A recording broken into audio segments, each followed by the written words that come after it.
State preceptor, this is where I'll part ways. The state preceptor stood at the door and said, Since I have difficulty walking, this is as far as I can go. The air of the hidden dragon temple traverses the human realm and sees all under heaven. You must have your own thoughts, so I won't disturb your journey and cultivation. However, I am skilled in tea art and the stargazing tower is high up. With the curfew lifted in changing, if you ever wish to enjoy a good cup of tea, find someone to chat with, or perhaps seek a high vantage to view the bustling night of changing, do feel free to come here and find me. I also have many things I wish to discuss and seek advice from you. State preceptor, with your profound skills, even if you only excel in divination, surely you could find a wonderful method to heal your affliction. My ailment is not physical, but mental. Oh, my master did this to me. Even with your cultivation, is it still difficult to let go? You may not know this, but sometimes the pain inflicted by those closest to you is the hardest to heal. My apologies. There is no need for apologies. Farewell. Please take care on your way. Song Yu and the cat walked onto the street. With the setting sun as a guide, Song Yu oriented himself. He heard the state preceptor's reminder from behind, turned to offer his thanks, and then continued walking to the right with the cat. Changing, having been the capital for several dynasties, followed the urban planning of previous eras. The city layout was highly organized, with straight streets and alleys intersecting in a grid pattern. As long as one could determine the direction, it was difficult to stray too far off course. Song Yu reflected on the casual conversation from the afternoon. Despite seeming casual, their chat covered topics that were far beyond the imagination of most ordinary people. It was clear that the state preceptor had grand ambitions. Perhaps it wasn't just the state preceptor, but also the emperor in the court, and possibly some high-ranking scholars who understood the essence of gods, all involved in this endeavor. In the human realm, the court could indeed confer divine titles. Many well-known gods among the common people were conferred by the emperor. Some people, due to their exceptional virtues, were promoted to higher divine positions by successive emperors. Their reputation among the people grew deeper over generations, making them increasingly significant. Some emperors even conferred divine status upon themselves. However, such self-deification often gained acceptance only from later generations of common people, as long as the god did not become the ruler of the heavenly palace or failed to do other good deeds for the people.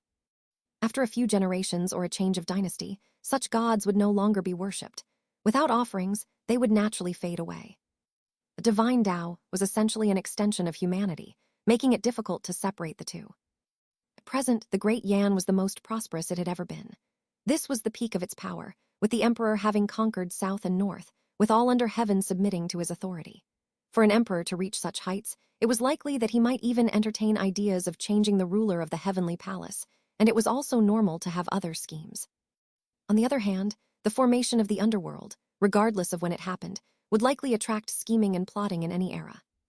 Given the current state of public sentiment, it was hard to gauge exactly how successful the formation of the underworld might be, but it was indeed an inevitable trend.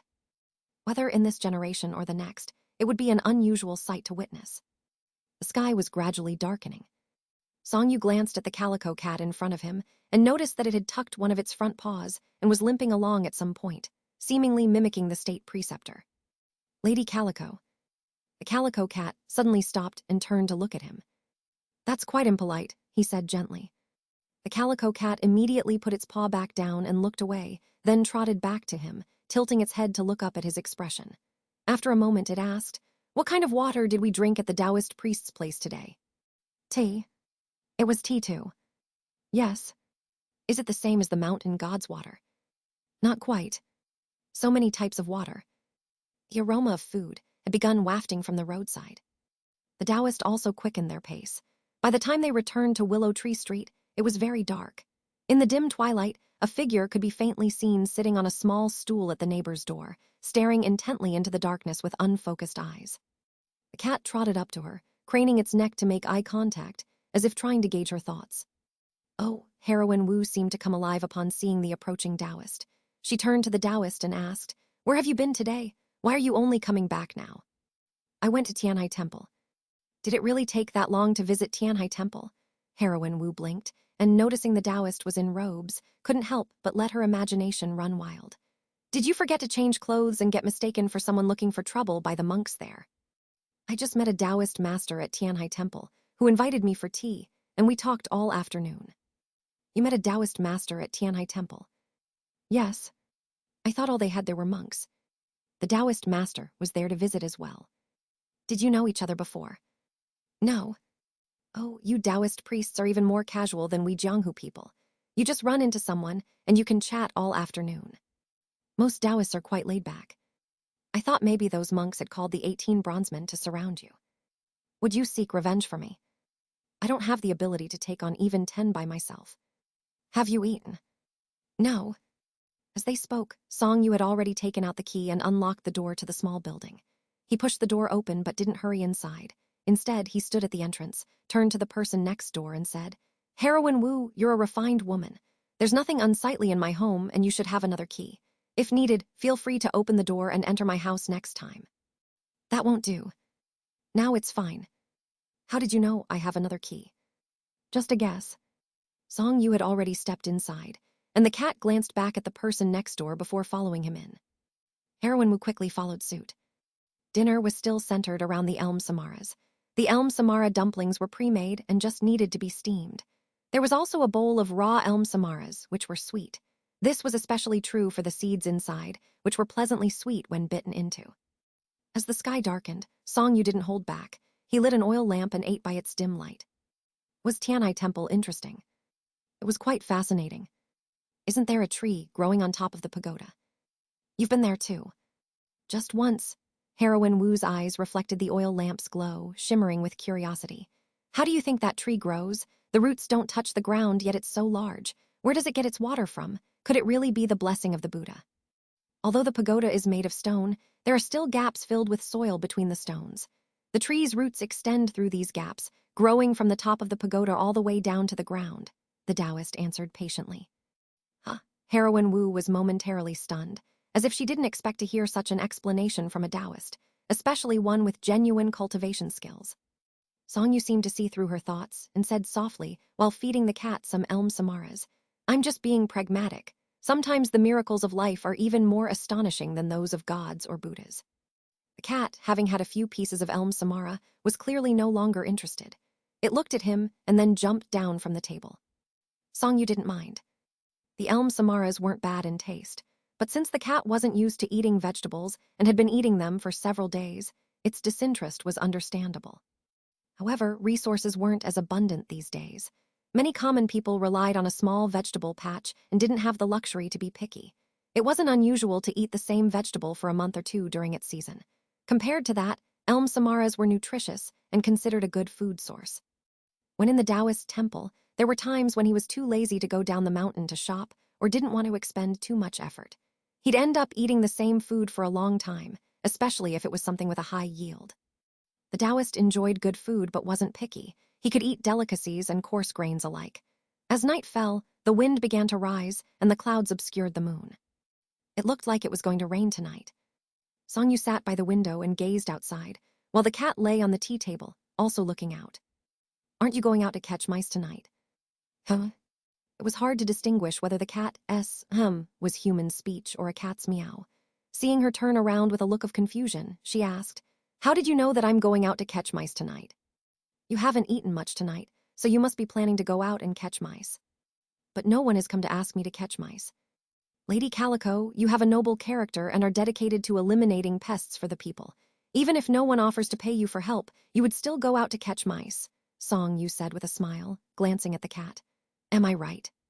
"You're a bit clever. So why aren't you going out yet? Why aren't you asleep yet? What's the matter? Once you're asleep, I'll go out." "I'm not going to sleep tonight." "Then I won't go out tonight." "Why? Why?" The Taoist and the cat looked at each other, both with a hint of confusion. Eventually, the Taoist took a step back and began to explain, "Because tonight is the Guyu, and I need to meditate." "Because you're not sleeping, I'm not sleeping either." "You mean you're not going out?" "Oh, I'm not going out." The cat paused and corrected herself. "Because you're not sleeping, I'm not going out." "Why? Why?" The Taoist and the cat exchanged looks once more. "All right then." The Taoist averted his gaze, still unable to understand the cat's reasoning, but he didn't mind. He turned around, retrieved a meditation mat, and sat down in a cross-legged position. The cat, initially lying on the tea table by the window, kept her eyes fixed on him. After he settled down, she blinked and stretched lazily, slowly jumping from the tea table to the long couch, then to the floor. She trotted over to the Taoist's mat and lay down next to him, finding a new spot to curl up. She settled in, continuing to yawn. The wind outside grew stronger, whistling through the window. Rumble. It seemed like there was a rumble of distant thunder. At this moment, the thunder was not as awe-inspiring as the one during the jianghu, nor did it carry the momentum built up over the entire winter. It was quite ordinary. Soon, the rain began to fall, a gentle and continuous drizzle. With the awakening of all things and the onset of vigorous growth, it was the time when seedlings were first planted and crops newly sown, and rain was the most needed nourishment. This rain was extraordinarily timely and ample, full of life and vitality to nourish all things. Spring rain fell, and all grains grew. In fact, it wasn't just the grains. Most plants in the world began to grow rapidly after this rain. The world needed this rain, and so the rain came. Xianxia closed his eyes and deeply felt the seasonal spiritual resonance. Unconsciously, he added another layer of jianghu spiritual energy. Xianxia has always had the habit of casually using the first bit of spiritual energy he has just cultivated. He either gifts it to the things around him or returns it to the local heavens and earth. He observed this practice in various places.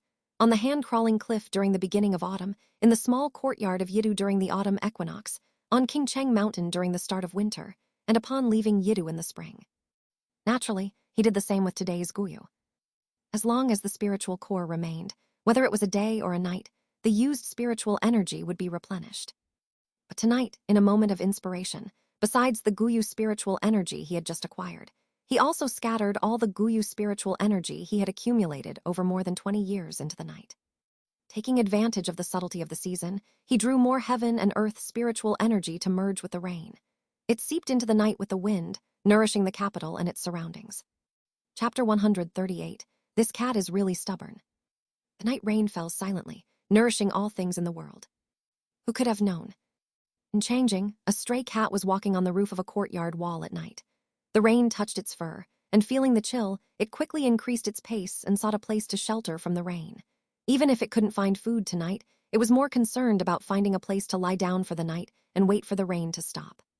But after a few steps, it suddenly stopped again, looking up at the sky with some confusion.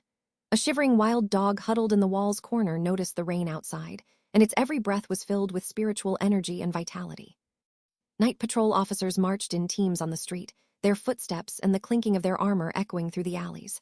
Upon feeling the rain, they unconsciously quickened their pace to don their raincoats. However, as they walked, someone couldn't help but exclaim that the rain felt so comfortable. The sentinels on the city wall dared not leave their posts. They felt the rain hitting their helmets, trickling down to their eyes, and the raindrops stuck to their faces with the wind. Yet they still looked up to glance at the sky. In the stargazing tower, with the wind and rain beating against the windows, the middle-aged Taoist lit an oil lamp. He opened the window and gazed intently at the rain of the night, lost in thought for a long time.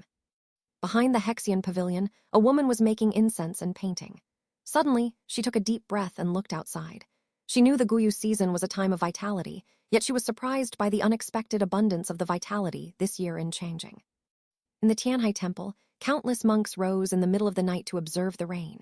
In the city god temple, the god statue also opened its eyes. Among the brick crevices in the city, countless small grasses emerged. Outside the city, birds and insects were awakened, and snakes and worms emerged from their burrows. The newly planted seedlings grew slowly in the rain. Various crops, if still seeds, quietly sprouted. If small seedlings, they grew a little stronger in the night. What grew the fastest? Naturally, the fastest-growing plant was bamboo. Sometimes, in a single night, bamboo could shoot up from the soil and grow 2 or 3 kai high. Now, nourished by spiritual energy and the stimulation of vitality, it could grow several kai or even 1 or 2 jiang overnight. The Xianxia bamboo, which was cut down to the roots in Changing more than half a month ago, had miraculously regrown overnight. Although it was not as lush as before, it still amazed countless people who were awake during the night. The rain fell all night and stopped just before dawn. Xianxia slowly opened his eyes.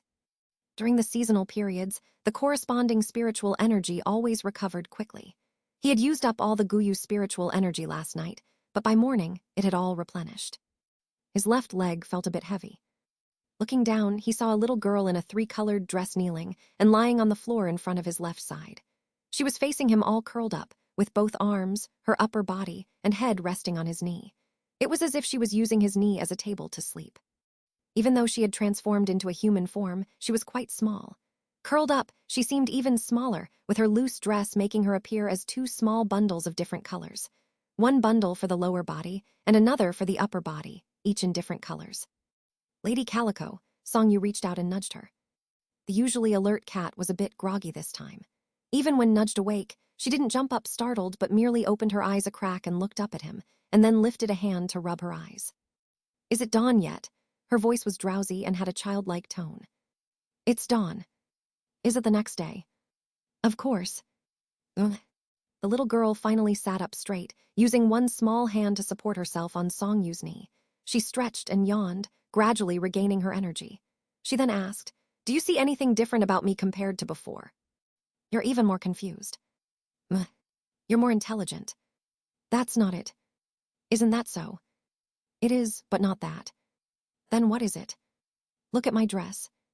The little girl tugged at her dress to show him.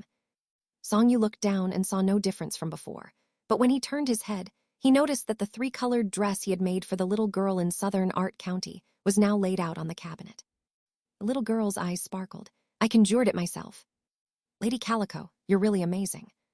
"Can you conjure clothes yourself?" "I can't." "You're not that amazing then." "I'm certainly not as good as you, Lady Calico." "That's right." "I'll style your hair now." Songyu patted his knee and stood up. "Shall we make 2 little buns?" "Little buns?" "We should buy a mirror."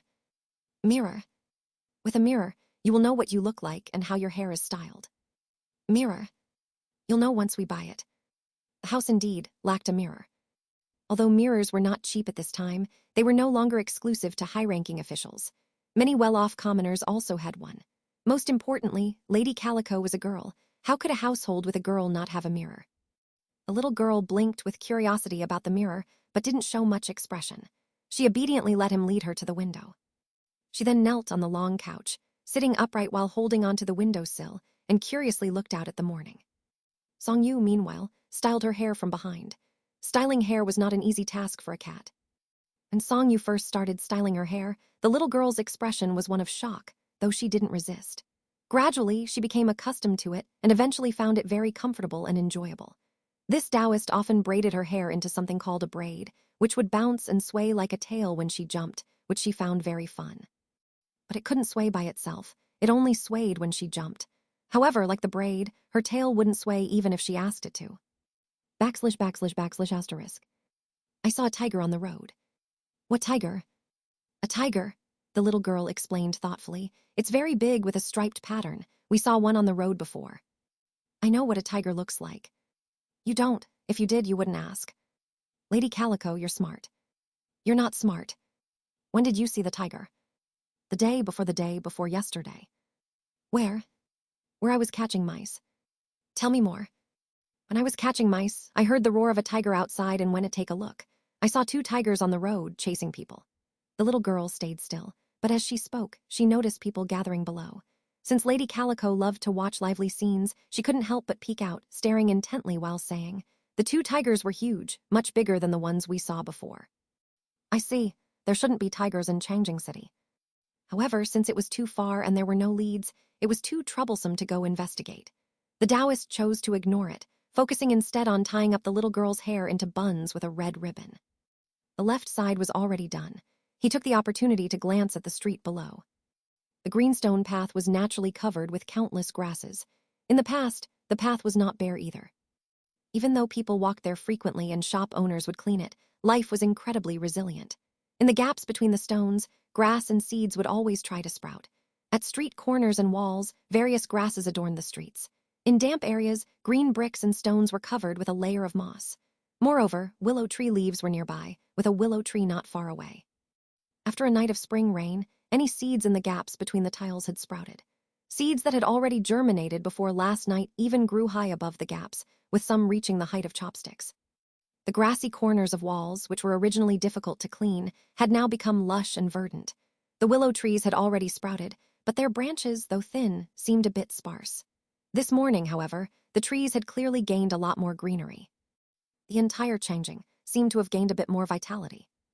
A group of people had gathered on the street below, marveling at the Xianxia bamboo next to the tavern, which had been cut down just half a month ago but had already regrown overnight. Their discussions drifted up to the room on the second floor. Some worried that it might be a sign of a bamboo demon being revived and suggested reporting it to the county yamen. Others noted that similar regrowth had occurred elsewhere and that even ordinary bamboo seemed to be thriving more than usual. They reasoned that there was no need to panic, as the authorities would likely provide an explanation by tomorrow or the day after. Some speculated that the entire changing city and its surrounding areas were experiencing rapid growth in vegetation, with crops in the fields also looking promising.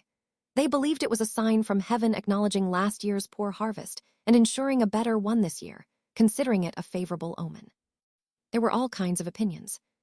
One street away, on the second floor, the Taoist quietly listened while focusing on tying another bun for the little girl. He said, "Lady Calico, your cultivation have greatly increased." "Yes. At this rate, it won't be long before you will be able to protect me." "How much longer?" After finishing the last bun, Songyu turned the little girl's body around to inspect it, showing a satisfied smile. Then, he said, "Lady Calico, your cultivation was initially shallow when you first transformed, and you only needed to naturally absorb the spiritual energy from the surroundings while staying by my side. But since your progress is so rapid, it's time for you to start cultivating proper spiritual methods." Proper spiritual methods. It's a more advanced cultivation method that can help your cultivation grow faster. All right, the little girl tilted her head back and stared at him intently. Why was this cat even more driven than people? Songyu shook his head and continued. Most demons cultivate by absorbing the spiritual energy of heaven and earth and the essence of the sun and moon. They often cultivate methods related to these energies and yin-yang principles. Since you transitioned from the divine Tao, you've mostly absorbed seasonal spiritual energy around me. However, the 4 seasons rotation method is too complex and requires high talent and insight, which may not be suitable for you. You can choose between the heaven and earth spiritual energy method or the yin-yang method. Which one is better? He said, the heaven and earth spiritual energy method is quite common. Although it's difficult to cultivate, it can produce powerful spiritual energy that can be used for various worldly laws. The yin-yang method, while not as infinitely useful, produces energy suitable for combat and has some longevity benefits. Moreover, the yin-yang method is quite simple. As long as it is suitable for you, progress can be made very quickly. Demons often prefer practicing the yin-yang method. I don't understand. If you need me to help you make a decision, I would suggest that you choose the yin-yang method. Choose the yin-yang method. This is your own choice. Own choice. Then from today on, I'll teach you the yin-yang method, Songyu said with a smile. Lady Calico, you must work diligently. Okay. Good. How much longer until I can protect you? The Taoist fell silent. This cat was really stubborn. Chapter 139, The Little Girl and the Mirror Eye. Inside the Kingaming Hall of the Imperial Palace, the state preceptor wore an expression of helplessness. Your Majesty, asking me to stay in front of the civil and military officials will likely provoke criticism from those purists. They may accuse me of manipulating Your Majesty. Are you still afraid of them? Words can be daunting. This concerns my reputation both during and after my lifetime. While I do not seek to be remembered through the ages, I also do not wish to be infamous. Heh heh heh. The Emperor chuckled casually, took a sip of tea, and then turned to look outside. Through the gauzy curtain, he could see some greenery. There were few plants within the palace, as they feared becoming hiding places for villains and demons. However, after last night's rain, even the scarce plants had noticeably grown taller and greener. Among the flagstones, grass seeds carried by birds or strong winds had sprouted some shoots, and eunuchs and palace maids were busy clearing them. This morning during the court assembly, it was mentioned that last night's rain brought auspicious signs, with unusual growth in the city and beyond. When Minister Wei said it was a sign of good fortune, I noticed your expression. It seems you might know the reason. Minister Wei is not wrong. Your Majesty is an emperor unlike any other in 1,000 autumns and 10,000 generations. It is only natural for the heavens to bless us with auspicious omens. Do you not wish to reveal your thoughts? I am reluctant to speak. Why is that? I can only speculate. Then please share your speculation. This speculation is truly just that, speculation, as even I cannot determine the exact cause, the state preceptor said in a low voice. Sometimes, not being able to predict something is in itself a form of prediction. There are only the two of us here. There's no need for such secrecy. The current generation of the hidden dragon temple's heir has arrived in changing. Oh, The emperor thought for a moment before it dawned on him. His expression then grew serious. As an emperor, he had certainly heard of the hidden dragon temple, not only heard of it, but also had considerable connections with it. In the final years of the previous dynasty, the world had already fractured into chaos. Various regional lords engaged in constant warfare, and warlords rose up. Demons wreaked havoc, and gods clashed. The common people were truly suffering. The ancestors of the Great Yan were a significant force among the many, and they were considered virtuous compared to other major powers, gradually winning the hearts of the people.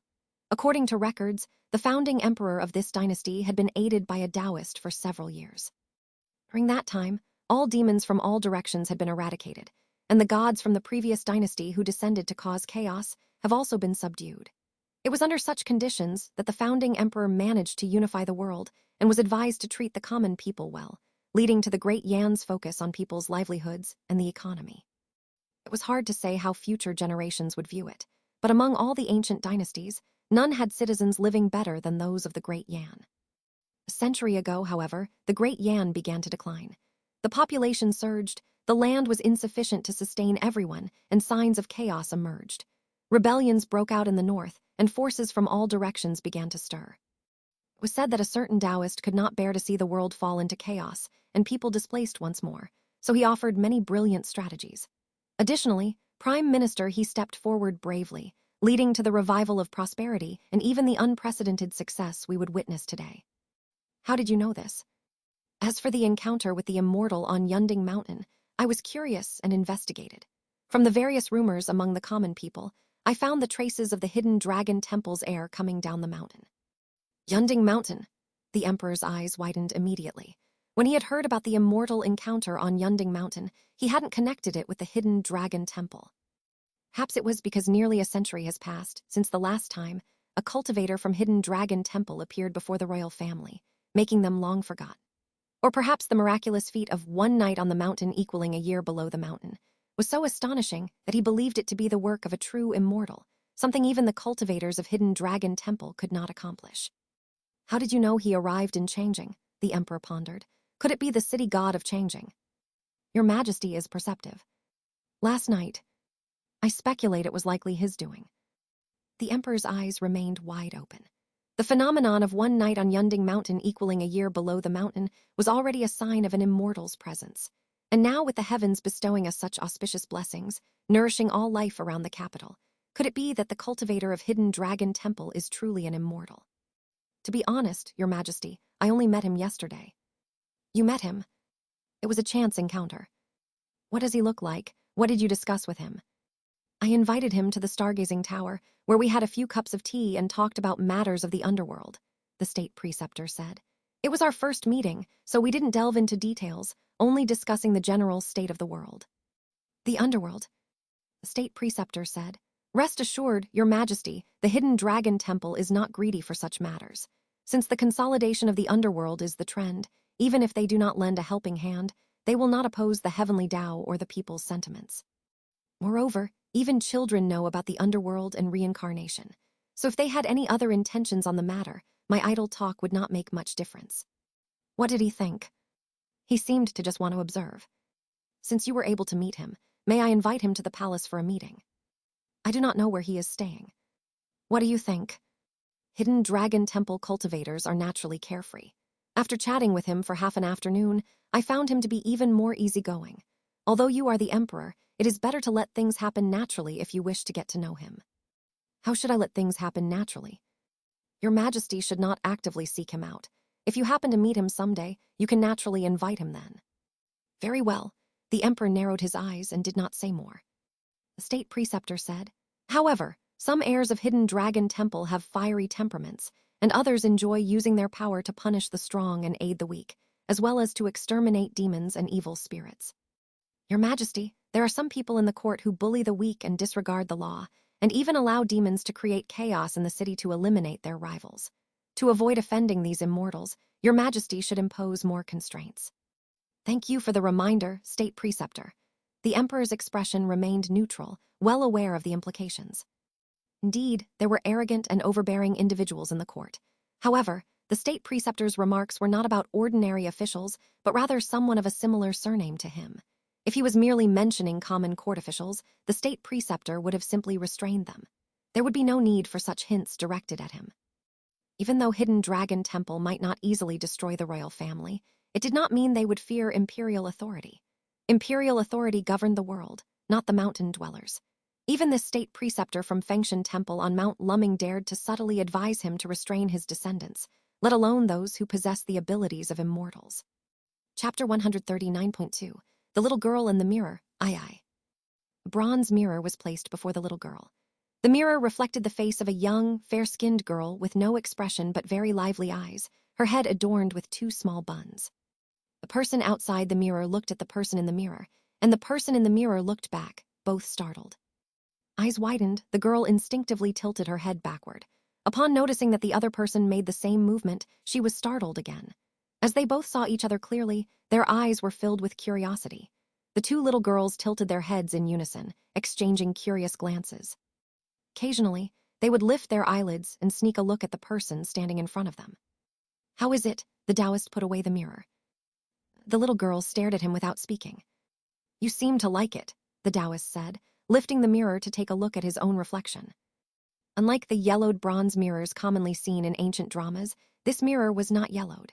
Its surface was extremely smooth and polished, made of silver-white metal, reflecting images with colors and gloss comparable to modern mirrors.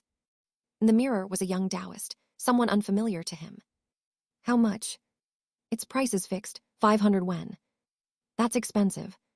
"This mirror, including the handle, is made of bronze. Just look at the workmanship, the polish, and the thickness. Feel the weight, and you'll understand that this price is quite reasonable. If you don't believe me, you can check other stores. The prices are similar." "Can you give me a discount?" "I really can't lower the price. Sir, take a look. This mirror is small and doesn't bring much profit. If you buy a larger one, originally priced at 800 wen, I could offer a discount. Or if you prefer one with a wooden handle, which uses high-quality wood and saves on bronze, I could sell it for 400 wen. Songyu examined the mirror from top to bottom. This was a round mirror, about the size of a typical dining bowl. This size was just right. Any smaller would make it difficult to use, and any larger would make it inconvenient to carry when leaving Changjing.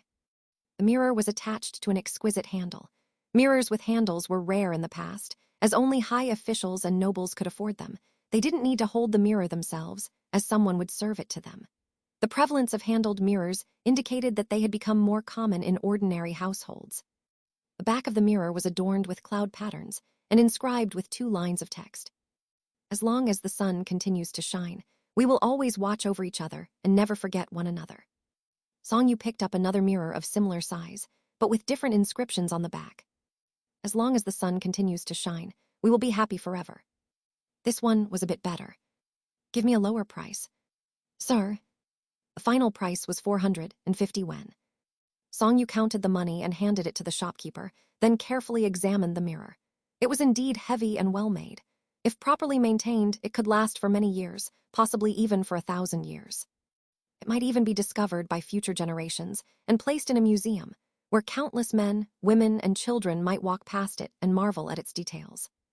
"Ah," the Taoist smiled, taking the bronze mirror and handing it to the little girl beside him. "Using bronze as a mirror helps to correct one's attire and appearance. From now on, you will know what you look like. However, this mirror is quite expensive, so please cherish it and don't damage it, or the reflection may become distorted." The little girl did not respond, but held the mirror up, following him while observing it. The mirror was indeed small. The Taoist could hold it comfortably with one hand. But the little girl, being very small herself, had to use both hands to hold it properly. Not far from there, they encountered a shop selling ceramics. It appeared to be a store specializing in Chengyao porcelain. As Songyu approached, he saw various porcelain items, including cups, bowls, vases, and pots, all exquisitely made. Many had the distinctive features of Chengyao porcelain, either blue and white or translucent. The elegant and durable blue and white porcelain, with its white base and blue designs, was favored by the scholars and literati of Great Yan. Translucent porcelain was clear yet opaque, looking delicate and elegant. Many people enjoyed handling it, especially for tea drinking. Skilled artisans often carved intricate hollow patterns into teacups, which allowed the color of the tea to show through, enhancing the tea drinking experience. At that moment, several people with foreign faces were shopping in the store. Their exclamations of admiration were frequent, and the shopkeeper was explaining things to them, leaving Song Yu momentarily unattended. Song Yu did not mind, carefully picking up a tea bowl and examining it closely. Ceramics were indeed a significant advancement in civilization. As society had developed, ceramics were no longer just for practical use, but had also become objects of appreciation, collection, artistic pursuit, aesthetic expression, and ritual. Thus, ceramics had acquired an additional spiritual attribute in addition to its physical properties. As civilization progressed, this spiritual aspect became increasingly important. The Xianxia represented the pinnacle of ceramic craftsmanship in this era. He was examining the small tea bowl in front of him closely. The white porcelain base featured a delicate bamboo leaf pattern carved into it. This added a touch of elegance without losing its refined charm. When held up to the light, the translucent bamboo leaf pattern became even more pronounced, almost as if the design were hollowed out. It resembled white porcelain embedded with glass. This is a fine piece of translucent porcelain produced by our Xianxia. Despite its small size, making it is quite challenging. It requires not only excellent ceramic craftsmanship, but also exceptional carving skills to engrave the perfect pattern on the body. The process involves multiple glazing applications to fill in the gaps and a special firing technique. Any slight error can result in cracks or poor translucency. The shopkeeper, who had apparently seen off the foreign customers, said to Song Yu, "You have a discerning eye. This piece is considered a fine product in our shop." "How much?" "That depends on whether you buy it individually or as part of a set, and whether you want to pair it with other items." Song Yu picked up another bowl. This one, not clearly identified as a tea bowl or another type, had a slightly larger opening and was lower. It was more like a dining bowl. Its carved pattern changed from bamboo leaves to floral motifs, with additional sky blue lines interspersed between the flowers. "Indeed, you have a good eye," the shopkeeper said immediately. "This combines translucent porcelain with blue and white porcelain techniques, blending the strengths of blue and white craftsmanship with the art of carving. It is particularly exquisite when admired under candlelight at night." "How much for this one?" "Sir, I want just one." "Just one?" "Yes, for now. I want to see it first." "We usually sell them as sets with at least one teapot and 4 teacups, priced at 6 taels of silver," the shopkeeper said. "Despite the cost, it's very popular among high-ranking officials and even foreigners who are huge fans of them. Some clever buyers purchase a set to present to their kings or masters, gaining considerable wealth if not a promotion." "How much for just one?" "I will charge you 1 tael of silver as a friendly gesture," the shopkeeper said, glancing at him. "Since you want to buy just one to see first, I won't charge you the full amount. If you like it after using it, you can come back to support my business. In the entire West Market, our Xiangyao porcelain is the finest and most reasonably priced." Song Yu examined the bowl carefully. The floral pattern was more refined than random flecks, but still fresh and elegant, not gaudy. The simple blue and white depiction was vaguely reminiscent of flower leaves and complemented the pattern beautifully, creating a perfect blend. Song Yu was impressed by the craftsmanship and amazed by its beauty. He really wanted to buy a set for dining and tea drinking. Unfortunately, his funds were limited, so he would have to settle for just one.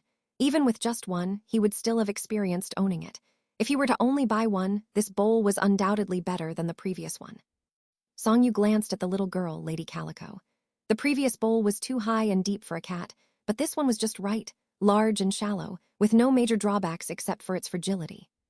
And since his cat was naturally frugal and not as prone to curiosity as ordinary cats, as long as she knew that something was very expensive and required catching many mice to afford, she would probably catch it before it hit the ground even if she accidentally dropped it. "Give me a discount." "This." He secured the purchase with 1,000 wen. Song Yu paid and looked toward the side. The little girl stood at the shop entrance, holding the mirror in one hand and the delicate, translucent, blue and white bowl in the other. She was carefully adjusting the little tufts on her head, peeking at them with curiosity, seemingly unsure if they were part of her head or afraid she might mess them up. She appeared completely engrossed in this activity. It seemed she had grown accustomed to it and was no longer surprised by the mirror and the reflection. "Lady Calico." The little girl turned her eyes toward him, but after a brief moment, quickly turned them back to the mirror. She was astonished to find that the reflection in the mirror was as quick as she was. "This bowl is for you. When we go out, you can use it to eat." "Is it also for me?" "Yes." "There's just one." "Yes." "What about you?" "Well," Song Yu thought for a moment and said, "I'll buy 2 steamed buns after we finish shopping." "Okay. Let's go." The Taoist walked ahead. The little girl followed behind, holding the copper mirror in one hand and the delicate, translucent blue and white bowl in the other. She would occasionally glance down at the mirror, then at the bowl. The surrounding area was bustling with people, and there were numerous shops on either side. This was the West Market, one of the two markets in the city. In the Great Yan, the old lifting system had been abolished, and shops and stalls could be found throughout the city. However, commercial activity remained concentrated. The North and South markets of the previous dynasty were almost abandoned, but the East and West markets had become increasingly prosperous with the growth of commerce, making them a wonder of changing. Due to the presence of high officials and nobility in the Eastern district, and common people and Westerners in the Western district, the goods sold in the two markets varied. The East market mainly sold luxury items and expensive goods. The West market mostly sold items for common people, as well as spices from the Western regions and a variety of silk and porcelain. As Song Yu walked through, he heard the sounds of vendors calling out their goods and the buzz of bargaining. In front of him were people of all kinds and various small shops and stalls, reflecting the vibrant human activity and diverse lives. As Song Yu slowly exited the West Market, he saw a crowd gathered around the bulletin board at the entrance. Walking closer, he saw a new announcement posted. It explained the strange phenomenon in changing last night. The gist of it was that the current emperor was diligently governing the country, making it prosperous and strong with a clear and upright court. The current emperor was said to be unmatched by any previous rulers and was truly a wise and enlightened ruler. The heavens, moved by the emperor's virtuous and wise rule, had sent auspicious signs, a blessing for changing and the Great Yan. The announcement advised the people not to be alarmed. Song Yu read it and only showed a smile. At the window on the second floor, the little girl had put down the mirror, but now held her new bowl, peering out at the light through the window.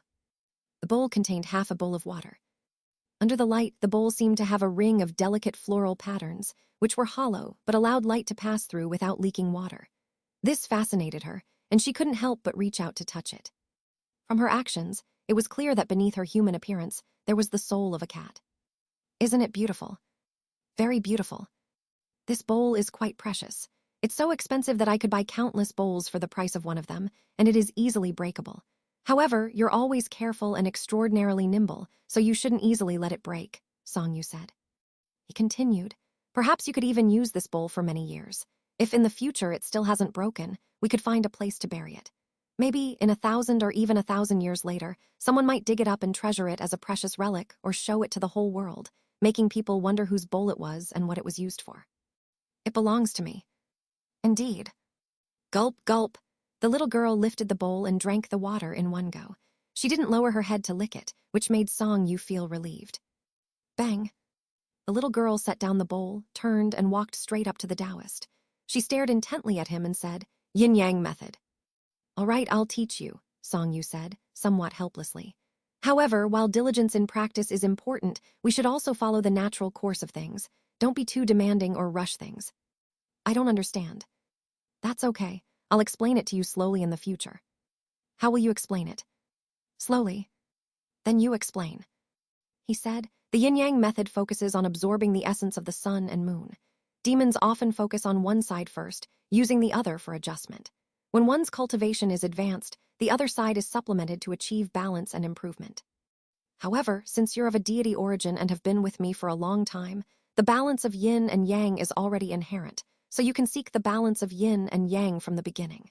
This is the great Tao. I don't understand. To put it simply, the Taoist's voice began to slow down. This time, he explained it in the simplest terms. Luckily, this was changing. Ordinary animals didn't understand human speech, and common folk didn't practice cultivation. If this were on Yunding Mountain from years ago, or in some other spiritual energy-rich and spiritual resonance-filled deep mountain, who knew how many mountain spirits and wild creatures would have gained enlightenment from his words. \\\\*. In the evening. On the second floor, the Taoist was still sitting across from the little girl. She was practicing with her eyes closed while he looked on with affection. Meanwhile, a knock echoed from downstairs. The little girl opened her eyes and said softly, "It's that person." "I can tell." The little girl tilted her head thoughtfully, then focused on the Taoist. "She also brought cooked lamb." "She's still not as good as you, Lady Calico." "Should we continue?" "She's already knocking at the door." "You need to open it." "Yes," the Taoist had already stood up. "And me." "Of course, you should follow." Oh, the little girl stood up and followed. The big and small figures descended the old wooden stairs, each step creaking with their weight. The knocking grew more urgent. Is anyone there? Are you home? Yes, the Taoist opened the door at a leisurely pace. Standing outside was the neighboring heroine, holding a package wrapped in multiple layers of lotus leaves, looking somewhat anxious. Hurry up, I bought lamb. It's top-quality Northwestern lamb with no gamey smell at all. It's fatty but not greasy. I bought prime ribs and lamb neck. Hurry, it's still warm. We wouldn't want it to cool down. Don't rush, Songyu led her into the house. The heroine entered quickly, unwrapping the lotus leaves on the table. The outer leaves were fresh, while the inner ones were cooked. As she peeled away layer after layer, the lamb inside was revealed. The aroma spread with the steam. It looked like there was quite a bit of lamb. This heroine wasn't stingy, but usually didn't spend extravagantly. She had likely earned a fair amount, but she was frugal in her daily life. Though she had a big appetite, she typically ate simply when alone, often settling for whatever was convenient. She didn't mind, and only when inviting Song Yu for a meal did she indulge more, using the occasion of having a friend as an excuse. Lamb was the most expensive meat in Changing. Top-quality Northwestern lamb was especially hard to come by. This lamb was probably her way of compensating Song Yu for the trouble of cooking during the past few days. It was a gesture to show her appreciation. Interestingly, she felt that picking elm samaras from trees cost her nothing, while Song Yu had spent on labor, flour, and other seasonings. Thus, she felt like she had gained a benefit. Conversely, Song Yu enjoyed eating the elm samaras she brought from outside for several days, finding it quite pleasant to be able to eat special seasonal produce without having to lift a finger. Thus, he felt like he was the one who benefited from her efforts. But Song Yu didn't stand on ceremony. As he tasted the lamb, it was indeed extraordinary. Although it appeared to be simply boiled with just some green onions and salt, it had no gamey odor and was full of meaty fragrance. The ribs were perfectly balanced between fat and lean, clearly a high-grade cut. The lamb neck was tender and juicy, even more exceptional. This fusion of lamb was probably worth several hundred kyan. Do you still need money? The heroine asked while grabbing some lamb to eat. Yes. How much do you need? A lot. Have you used up the money you had before? Yes, Song Yu replied between bites. Today I went out to the West Market and bought a mirror and a small Xianxia blue and white bowl, using the money Lady Calico earned catching mice. The heroine glanced at the little girl next to her upon hearing this. The little girl was clutching the meat with both hands, oblivious to the outside world. Just in time, I took down another notice. The heroine grinned. There's been a water ghost causing trouble by the Jade Belt River. I came back this afternoon and saw someone posting a notice, so I took it down right away. Do you know if this water ghost is any different from the others? She said, nothing special, really. The county head and his men tried to capture it several times but couldn't catch it. The local soldiers set traps and even shot arrows, but couldn't kill it. The river is its domain after all. When I saw the notice on my way back, I just took it down. It's offering 20 taels of silver, which I'm sure even the masters from Tianhai Temple wouldn't bother with. So if you come along with me, that'd be perfect. Song Yu asked, since there's nothing particularly special about it, you can handle it by yourself. Why did you ask me to come along? How can I do that? The heroine paused her eating and said, we've worked together to catch demons and ghosts twice before, so we're a team. With this easy task, how could I keep all the reward for myself? I see. Song Yu smiled at her response and asked, when shall we set off? This water ghost usually harms people at night and is not far from the city. If you're free tonight, we can head out after we finish this meal. All right, I'll follow your lead, Song Yu agreed without further discussion. After finishing the lamb, which was quite satisfying, he found that there was no lingering gamey smell despite eating with his hands. There was only a subtle meat and milk aroma. They washed their hands and then set off. It was dusk as they left the city. The heroine took her horse for a quick run. Meanwhile, the Taoist leaned on his bamboo staff and walked slowly along the dusty road, accompanied by the Calico cat. Changing had a river called the Jade Belt River, which flowed from the east and passed through the outskirts of Changing and moved toward the southwest. The river was named for its year-round green color and winding shape, resembling a jade belt. There were likely many rivers across the country with similar names, like Jade Belt River or Jade Curve River. The area along the Jade Belt River was dotted with many villages. The current trouble was coming from a stretch of the river near a cluster of villages. Reports indicated that someone was lured into the water while washing clothes at dusk, and another person fell in while boating at night. There were also unidentified individuals, presumably wanderers from the jianghu, who were found dead after falling into the river while bathing or walking at night. Some people were confused by it, but managed to escape, while others were dragged into the water by it, but managed to break free. The survivors reported it to the authorities, who then realized it was the work of a water ghost. "We're approaching Wang family village now. It should be in the section of the river below the village," said the heroine as she looked up at the increasingly dark sky. "The moon is quite bright tonight, which will help us see the way. Summer is almost here, so it's not too cold at night. It's no wonder so many people have drowned. They were probably bathing or swimming in the river. Do you know if there have been tigers in the city?" "Tigers?" The heroine furrowed her brow and turned to look at him. "Why bring up tigers all of a sudden?" "It's just something that came to mind." "Why did you suddenly think of tigers?" "This morning, Lady Calico told me that while catching mice in the eastern city, it heard some commotion outside and found 2 huge tigers," Xianxia said, noting the change in her expression. He added, "Do you know anything about this?" "I haven't seen any tigers in the city," the heroine said, leading her horse forward. Her eyes flickered as she continued. "However, that senior of mine, who was a friend of my master, was the one who lived in your house before. He was torn apart and killed. I examined his wounds. The hole in his thigh was so deep I couldn't reach the bottom with my finger, and the claw marks were extensive. Very few animals could cause such wounds." "That was a few months ago, wasn't it?" "Yes. I recall you mentioning that he was involved in some jianghu matters." "Pretty much," the heroine said. "There was some treasure worth far more than gold. He had been in Changing for a long time and was quite informed. When he got wind of this, he went after it, hoping to secure a comfortable life in his old age. By the time I saw him, he was already dead." "There shouldn't be any tigers in the city." "Who's to say? It's likely the work of some jianghu expert." The heroine shook her head.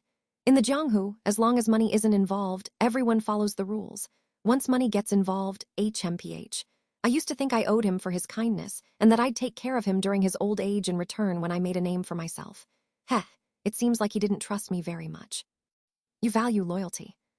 "It's not just about loyalty, it's how things are in the jianghu. When someone has helped you, you naturally owe them. If you don't repay it, you can't survive in the jianghu." "Will you seek revenge for him?" "Heh," the heroine chuckled softly, then shook her head. "Even if someone else had come and killed him, I'd have to think about it. But he was the one who had gone out to seek treasure and fought for it. He couldn't match up to his opponent and died. What part of that requires revenge?" "I see." Xianxia found the conversation intriguing. The heroine's way of speaking was quite interesting. She used casual expressions that seemed flippant but actually reflected her true feelings. Jianghu people often struggled to express themselves directly, so they spoke this way. Gradually, they began to hear the sound of the water. "It's said that the problem is in the section of the river below Wang family village. It's too late to knock on doors and ask people now, so let's just take a look here first." "All right." Heroine found a small path leading to the riverbank. It had rained last night, but fortunately the recent warm weather and sunlight had dried the path.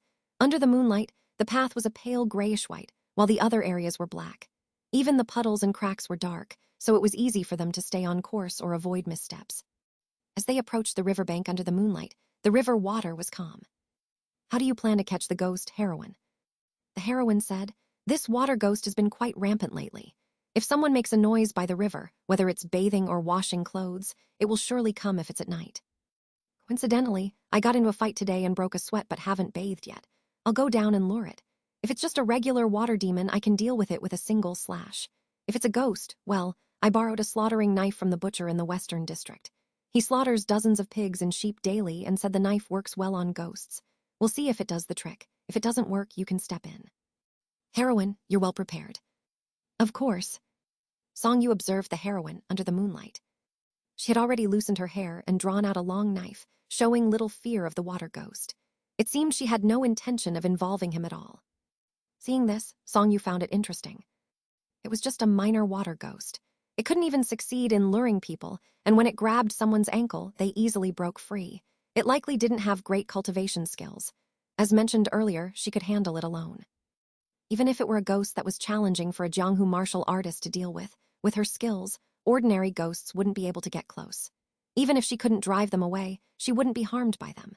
And if it were an ordinary spirit that had become a demon, as long as the knife could cut through, it would be difficult for it to withstand her blade, even with the advantage of the river. She could claim the 20 taels of silver on her own. It seemed she thought that catching the ghost on Peach Blossom Peaks and then eliminating the demon on Yanhui Peaks were similar situations. Song Yu didn't really have to bring her along. She thought that if it were a spirit that had become a demon, bringing him along would be like giving him 10 taels of silver for free. If it were a ghost, it would add an extra layer of insurance. Song Yu smiled and did not decline. He asked, "Do you know how to swim, heroine?" "I spent a lot of time in the river when I was young. I've heard that the constables have come several times without success, and the soldiers' arrows couldn't kill it. It's most likely a type of yin spirit, so even with the slaughtering knife, you still need to be cautious. We'll see how it goes." The heroine had already jumped into the river. The moonlight, after all, was not as bright as the daytime. While she was close enough to be seen, her figure became indistinguishable as she moved further away, and only a dark, shadowy mass remained visible. Her movements disturbed the calm of the water, creating ripples and glistening silver reflections under the moonlight. "Is the water deep?" "Not too deep, it's up to the chest." "That's good." Song Yu simply sat on the riverbank, waiting quietly.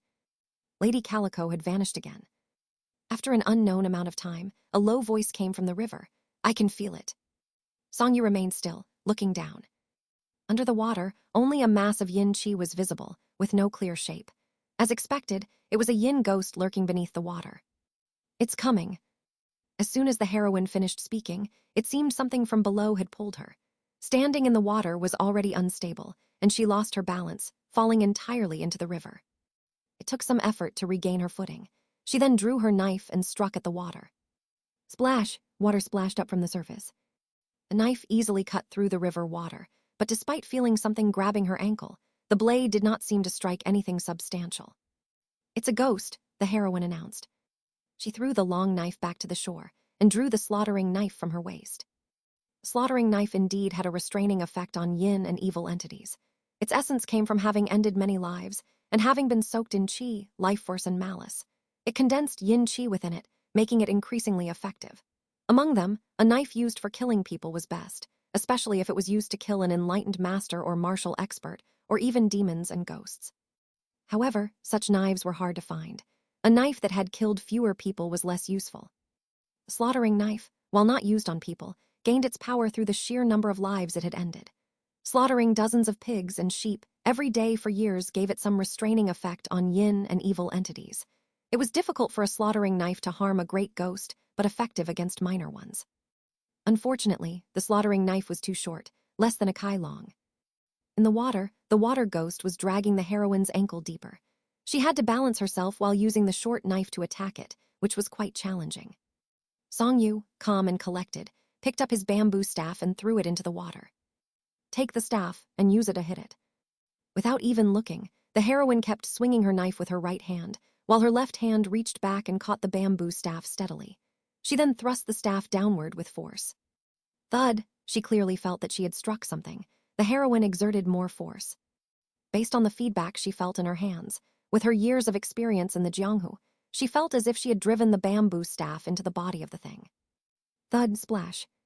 The water below suddenly boiled and churned violently, as if something invisible was struggling, causing water splashes and bubbles to rise from the bottom. Strange. The bamboo staff had no blade or point, and the bottom had been worn smooth from years of use. How could it have so easily penetrated the ghost? Could the water ghost be made of tofu? Or had she struck it in some particular spot? The heroine had no time for speculation. Feeling it might escape, she gritted her teeth and exerted more force. The splashes in the water grew fiercer, as if the thing was struggling desperately. Occasionally, sharp, ear-piercing shrieks could be heard until her hand felt lighter, as though she had punctured it. Boom! The water exploded as if a huge object had exhaled, and a large bubble emerged, floating up to the surface. The bubble burst, releasing a strong stench. The heroine pulled out the bamboo staff, looking around with a dazed expression. Unsure, she poked around in the river a few more times, but could no longer find anything. When the splashes ceased, the river was still and quiet. She frowned slightly, swimming slowly back to the shore. She felt the water ghost might be dead, but was somewhat hesitant to believe it. Did it escape? "It's dead," the Taoist who was sitting cross-legged on the shore said softly. "With your strength, a mere minor ghost could not withstand your attack." The heroine widened her eyes and held up the bamboo staff. "Is this your artifact?" "This is the bamboo staff I took from Zhaojiao Temple when I left Anqing County," Song Yu answered honestly. "It was used for walking. However, over time, it accumulated spiritual energy. Although it's not suitable for exorcising demons, it's quite effective against minor yin ghosts. It depends on who uses it. I think it's best suited for you. Accumulated spiritual energy. The heroine blinked in disbelief. A plain bamboo staff, used for walking, accumulated spiritual energy over time, and was able to handle ghosts so easily. Such things she had only heard of in stories about gods and immortals. The heroine had known that the Taoist was formidable, but she hadn't expected him to be quite so powerful. Before she could ponder further, there was some movement in the forest. "Who's there?" The heroine quickly turned to look. Under the moonlight, a cat emerged from the woods, carrying a bamboo rat in its mouth. It walked up to them, dropped the bamboo rat, and licked its mouth. "Eat this rabbit." "Thank you, Lady Calico." Xianxia glanced down and then took the bamboo staff the heroine handed over. Looking at the heroine, who was drenched, he asked quietly, "Are you cold with all this water on you?" "It's warm now, and I'm of good health. It's no trouble."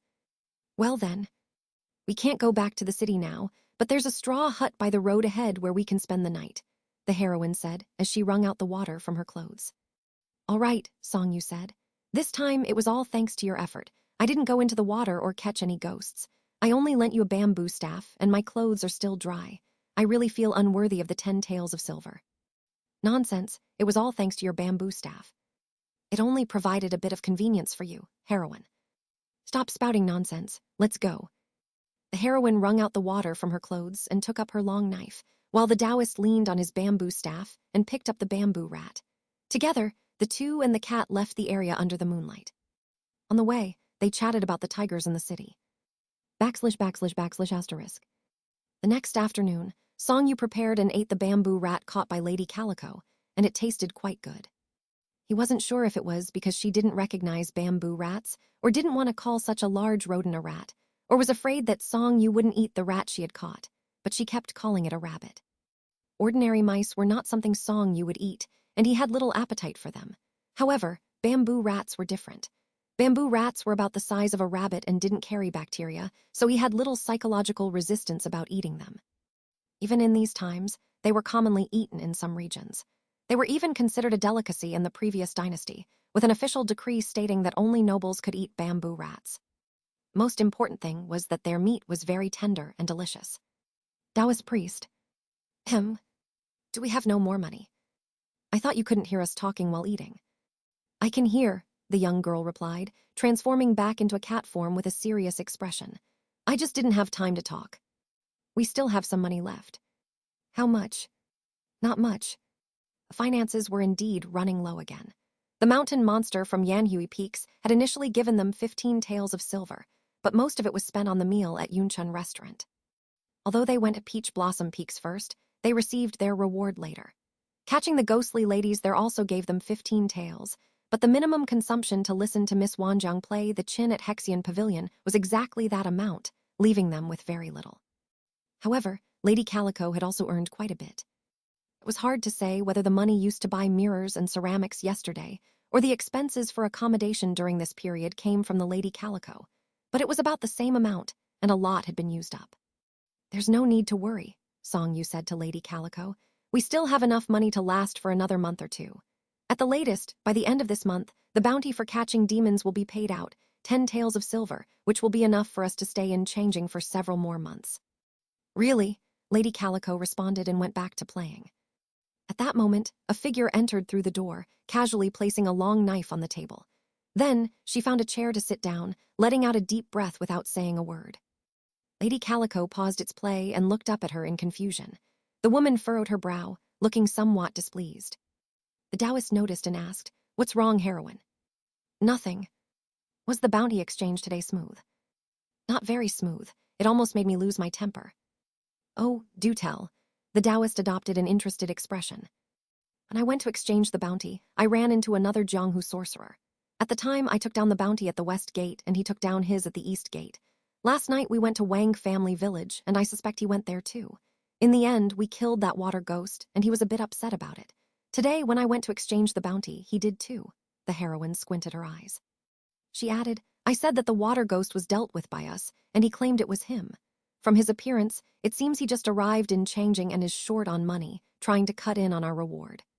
She then grinned and said, "Heh, interesting." "I see," Songyu also found it interesting.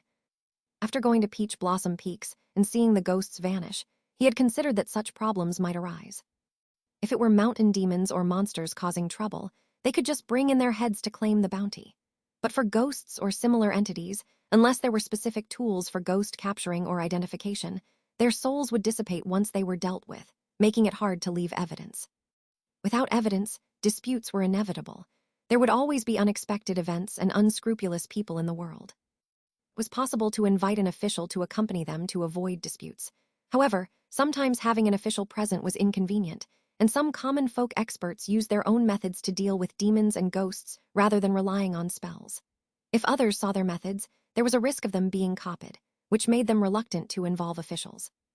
Which side does the county magistrate believe more? Generally, they trust us more. This is our third time here. However, the other person performed some jianghu techniques on the spot, so it's uncertain who the county magistrate trusts more now. It's hard to say. What should we do? It's fine, you don't need to worry. The heroine waved her hand dismissively. The officials in the yamen told us to come back tomorrow for further questioning. I'll handle it myself. No matter what, I definitely won't let the reward be taken by someone else. Do you have any plans? The other person is quite arrogant. When I offered him a tale of silver today as a friendly gesture if he needed money when we left the county yamen, he rejected it, saying he wanted at least half, the heroine said with a grin. She added, Heth, regardless of whether there's a result tomorrow or how the official rules, it'll take at least a few days before we can get the money. That man is a jianghu sorcerer, and if he wants to claim the reward, he has to leave the city. If he pushes me too far, I'll just wait until he leaves the city, then have a talk with him. If we can't come to an understanding, I'll simply kill him with my blade. Songyu pondered for a moment. In truth, for him, he would rather not compete with local cultivators and jianghu people in changing for such a straightforward demon-catching bounty. But not wanting to compete was one thing. Now that they were already involved, and someone was trying to seize their credit and reward, that was another matter entirely. After thinking it over, he said, the area outside of changing is still under the Emperor's rule. If you resort to violence, it might carry risks. I have experience, so the risks are not that great. I understand the ways of jianghu, Songyu said, but while jianghu methods are indeed effective, and you're skilled in them, it still depends on the situation. For dealing with demons and ghosts and this jianghu sorcerer, sometimes the methods of the Taoist cultivators might be more effective. What's your plan? I'll go to the county yamen with you tomorrow and talk it out. And how will you talk it out? Just try. The heroine hesitated for a moment before agreeing. Though she didn't want to trouble him, having a simpler and less troublesome solution was a good thing. She decided to see what he would do. The next morning, outside the county yamen, heroine Wu and a middle-aged man in a green robe walked out of the second court. The so-called second court was where the county magistrate handled civilian disputes.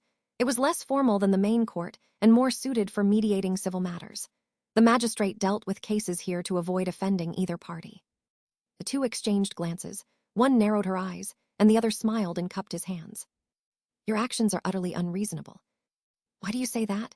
You took down a bounty, and so did I. You went to Wang Family Village, and I went to Wang Family Village too. Moreover, I even bought some supplies and set them up downstream. If I hadn't seriously injured that water ghost, how could you, a mere martial artist, have easily dealt with it? Nonsense. How rude. You son of a gun, you'd better watch out. No need to worry about me, heroine. The two continued walking out of the county yamen. Outside, a young Taoist priest, with a calico cat crouched by his side licking its paws. Heroine Wu paused and looked toward that direction, and the middle-aged man followed her gaze. Songyu smiled, walked over slowly, and greeted the middle-aged man. I am Songyu, a mountaineer from Linquin County of Yizhu. May I ask who your esteemed master is? You are, the middle-aged man frowned, sizing up Songyu. Originally, he had just arrived in Changing. Due to the high cost of living, he had no means of making a living. He went to the city gate to accept a bounty, hoping to earn some money to establish himself in Changing. To catch the water ghost, he spent the little money he had left on ghost hunting tools, only to discover that someone else had beaten him to it. Now, with hardly any money remaining, he was unwilling to give up. He had heard that the bounty was claimed by a martial artist from the jianghu, which made him more determined. No matter how skilled a jianghu warrior was, he felt confident he could handle the situation. Furthermore, compared to a martial artist, the county was more likely to credit him with slaying the ghost. Out of desperation, he had no choice but to swallow his pride and lie. However, He hadn't anticipated that the martial artist had a Taoist companion by her side. He was quite familiar with the martial arts of jianghu warriors and had plenty of strategies to deal with them.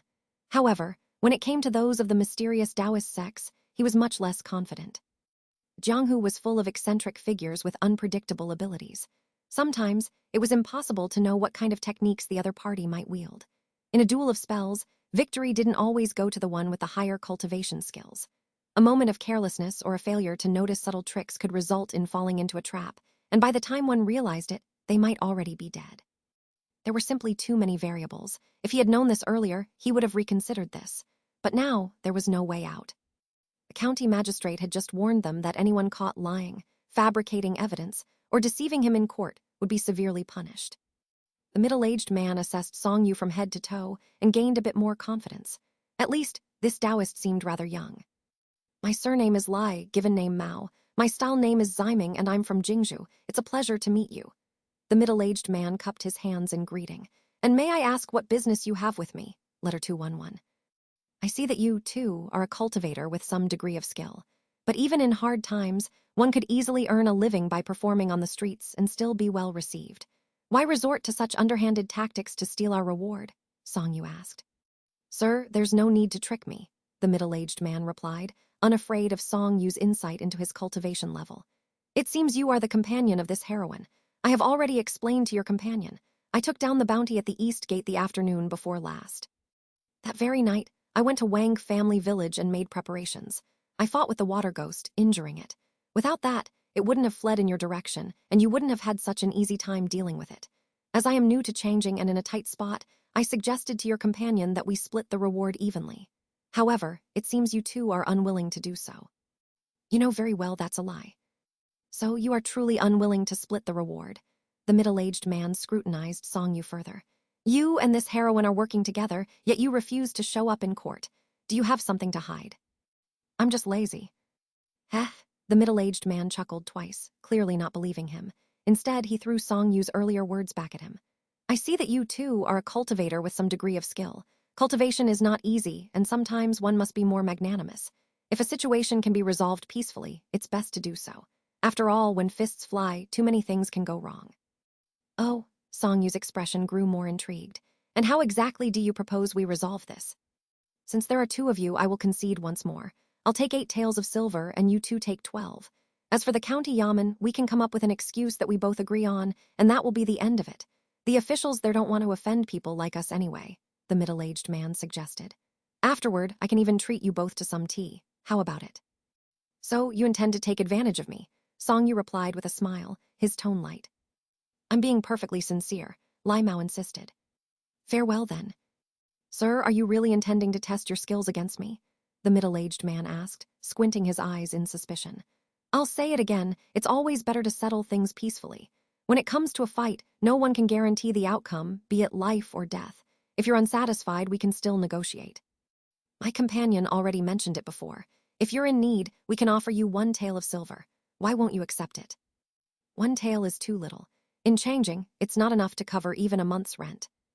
I see, Songyu mused. Please, sir, make your intentions clear, the middle-aged man pressed. If you're only seeking money, I am willing to give you a chance. If you regret your actions, just go to the county yamen and clear things up, Songyu replied. But if you're planning to kill me, that's a different story. That depends on your abilities, the middle-aged man retorted. Farewell, until fate brings us together again. With that, Songyu turned and started walking away. The calico cat lowered its paw and glared briefly at the middle-aged man before it followed behind Songyu in quick, small steps. Heroine Wu also followed after them. Once they rounded a corner, she quietly asked, So, how did it go? He has some cultivation skills. What do you mean by some cultivation skills? Can you take him on? Heroine Wu stayed close to him, speaking in a low voice. If you're not confident, don't push yourself. I can take care of him. I've seen plenty of these showy jianghu sorcerers. A single slash and their heads will roll just like anyone else. Unless something unexpected happens, he'll likely come to the county yamen in a few days and explain everything. Unless something unexpected happens, so there's still a chance that he might not fess up. There's always a chance for the unexpected to happen. What do you mean by that? It's hard to say, Songyu replied seriously. But as a disciple of Hidden Dragon Temple, I've seldom encountered such surprises when wandering the world. You're feeling that confident. Just a little. Didn't you say he had some cultivation skills? Only a little. He also said that you have some cultivation skills. He was talking nonsense. Is that so? Heroine Wu nodded. So when are you planning to deal with him? I'll go with you. No need for that. What do you mean? I've already dealt with him. Heroine Wu halted for a moment, stunned. It finally dawned on her that their duel of skills had already begun without her even realizing it. Immediately, she felt a sense of wonder. This battle between cultivators and those of the Taoist sects was indeed different from the confrontations between jianghu warriors. Her eyes lit up as she rushed forward to ask for more details, eager to gain new insights. \\\\. Middle-aged man stood where he was, staring in the direction they had gone with his brow furrowed. That young Taoist seemed quite confident. Of course, during their brief exchange, he hadn't shown any signs of weakness. Regardless of one's abilities, when walking the jianghu, you've already lost a few points if your aura was weaker than your opponent's. Aura was something that must never be lacking. That young Taoist surely understood this as well. Retracting his gaze, he walked along the street. As he moved, he slipped a hand into his sleeve and pulled out a small wooden figurine, about 2 fingers wide and just shy of the length of a palm. After inspecting it closely and finding no abnormalities, he still tossed it into the corner of the street just to be safe, without breaking stride. This was his substitute, a wooden figurine. It was also his most remarkable skill. With this substitute, unless the other party used spells to burn him to ashes or chopped off his head, the harm would be transferred to the figurine instead, no matter what tricks they played. With this in place, he should be safe. He returned to the temporary lodging he had found and lay down to rest, though he remained on high alert, unwilling to let his guard down. Lying on the wooden plank, his mind began to wander. At times, he felt a sudden surge of anger, wanting to find those two and silently dispose of them, then claim the entire 20 taels of silver for himself. That would be enough for him to live in Changing for at least half a year, giving him a stable foothold. But then he quickly thought that committing murder for 20 taels wasn't worth it. Moreover, he'd heard that Changing had been cracking down on such matters recently, so it was best not to act rashly. At other times, he regretted not giving them more leeway at the time. If he had taken a little less, perhaps they would have agreed. Now, not only had he gained an enemy, but he was also left anxious and unable to sleep peacefully. Sometimes, he even regretted not taking the initiative and making a move earlier, leaving him in such a passive situation now. The afternoon passed, and night fell. He only ate a sesame cake the whole day. Perhaps it was from overthinking or maybe from hunger, but he couldn't fall asleep all night. If someone had been in his room, they would have seen him tossing and turning on the bed. At times, he would frown deeply in frustration from his sleeplessness. Other times, he would forcefully relax his brow, trying to calm down and sleep. But no matter what he did, he simply couldn't fall asleep. His eyes grew increasingly dry, yet his mind remained sharply clear. It wasn't until the dead of night that the middle-aged man suddenly sat up, wide awake. This wasn't normal. This wasn't ordinary insomnia. It wasn't anxiety or worry keeping him awake. It was the young Taoist's doing. But why? Why hadn't the substitute, which had always worked, failed this time? There was no time to ponder this. He hurriedly got up and pulled another wooden figurine from his bag. Holding it in his hand, he spun it in circles while chanting a spell. He muttered softly, repeating the incantation 3 times. Then, gripping the figurine's head, he applied force. Snap! He had unexpectedly pulled the figurine's head clean off. Phew! The middle-aged man let out a sigh of relief and lay back down, his mind at ease. It was likely already the 3rd watch of the night, and he should be able to sleep now. However, his thoughts began to wander again. At one moment, he considered that the young Taoist might indeed have some skill. Perhaps he should swallow his pride and go to him tomorrow to admit defeat and chalk up the loss of the reward. He could find another way to make a living in Changing. Performing on the streets wasn't out of the question. Then he thought that since the young Taoist had already made his move, if he didn't reciprocate in kind, he might be seen as weak and someone easy to bully. But if he sought him out, and the young Taoist truly was quite strong, would he escalate the situation? Could it lead to a fight to the death? Caught in this cycle of indecision, weighing all the possibilities, he found it impossible to sleep. Before he realized it, dawn had arrived. Something's wrong. The middle-aged man's eyes shot wide open. Staying awake for one night was no big deal, but who knew how long this would last? How could he possibly never sleep? If he kept this up, even if he didn't die from exhaustion, he would surely go mad first. What troubled him most was that he had used 2 different wooden effigy substitutes, one he always carried with him, and another activated through his own spells. Yet neither worked. This either meant that the other person's cultivation level far exceeded his, or that the person was highly skilled in this particular technique, or perhaps the method itself was exceptionally intricate. Either way, it seemed like a real problem. The middle-aged man rummaged through his belongings again and pulled out an ancient yellow gourd. He shook it vigorously for quite some time before finally extracting a black seed resembling a pumpkin seed, which landed in his palm. The man hesitated, his face showing clear reluctance. After a moment of internal struggle, he gritted his teeth and made up his mind. He took a curved blade, dug a small hole in the ground, and planted the seed, covering it with a thin layer of soil. Then he fetched some water and carefully poured it over the spot. Murmuring under his breath, he chanted, "Celestial seeds of Mount Ye, do you understand human speech? If you do, grow quickly. Celestial seeds of Mount Ye, do you understand human speech? If you do, grow quickly." He repeated the chant without pause. Soon, something extraordinary happened. A speck of black appeared amidst the thin layer of soil. In the blink of an eye, that black speck broke through the dirt, and beneath it, a hint of green emerged. It was the seed he had just planted. It had now taken root, the black seed husk pushing upward. Before long, the husk fell away, revealing tender green leaves. The leaves swiftly unfurled, their vibrant greenery charmingly delicate. The sprout shot up rapidly, as if by some miracle. The plant seemed to brim with boundless vitality, growing at an astonishing pace under the middle-aged man's constant urging. After about the time it takes to burn a stick of incense, the room now housed a vine taller than a person. The vine was lush and green, resembling a pea plant. Small blue-violet flowers bloomed from its stems. The middle-aged man finally ceased his chanting, gazing at the vine.